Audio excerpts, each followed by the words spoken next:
Unsmart মেয়ে, এই মেয়েটা আপনার ওয়াইফ হয় কিভাবে? ওয়াইফ মানে ওয়াইফ, সে আমার বিবাহিত স্ত্রী।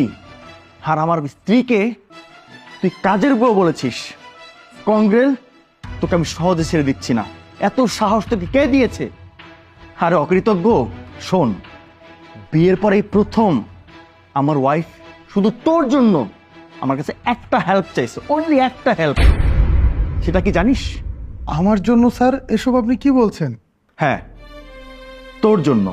তোর কি মনে হয় তোর যোগ্যতা তুই এই চাকরি পেয়েছিস? না, নেভার। তোর এই অ্যাবিলিটি নাই।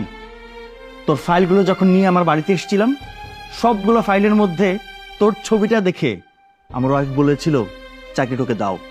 আর আমি আমার ওয়াইফের কথা রাখতে গিয়ে তোকে আমি এই জবটা দিয়েছি।